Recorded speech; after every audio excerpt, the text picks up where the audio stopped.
A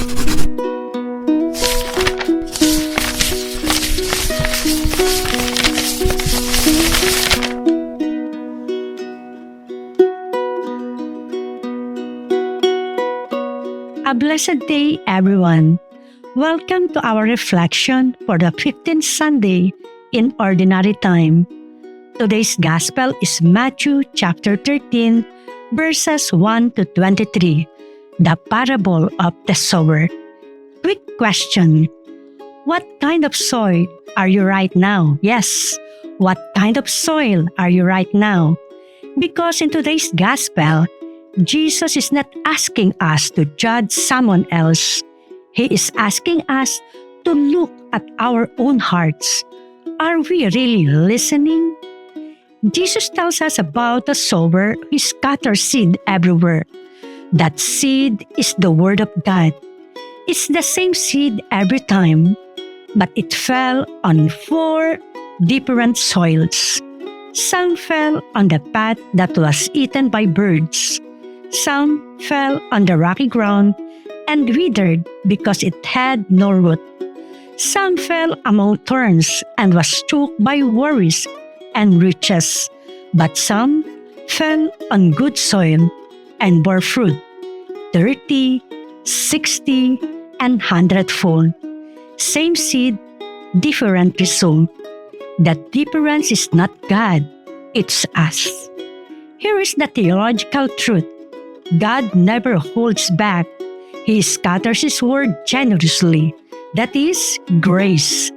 And Scripture tells us, "For by grace you have been saved through faith, and this is not from you. It is the gift of God." From Ephesians chapter 2, verse 8. Grace is 100% God's gift, but grace asks for our yes. The seed is God's work. The soil is ours.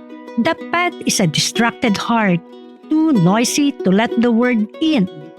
Rocky ground is a heart that feels inspired at mass but has no roots. When problems come, thorns are a heart crowded with anxiety, money, and worries that suffocate faith. Good soil is a heart that listens, reflects, and obeys.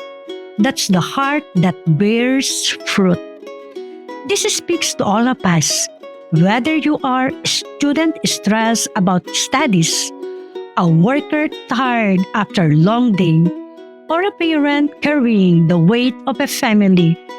We all hear the word every Sunday.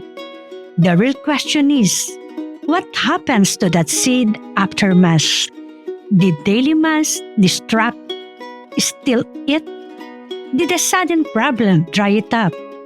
Did worries choke it out?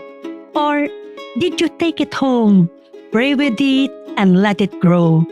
Because grace is a gift. God is not asking for perfection. He is asking for fruitfulness, a heart willing to let Him work. So this week, choose one thing. Be good soil. Before you sleep, ask the Lord, what one word of yours will I plant tomorrow? If you let His grace work in you, your life will bear fruit, not just for you, but for the people around you. Whoever ears listen, let them hear. Do you have ears today? God bless you all.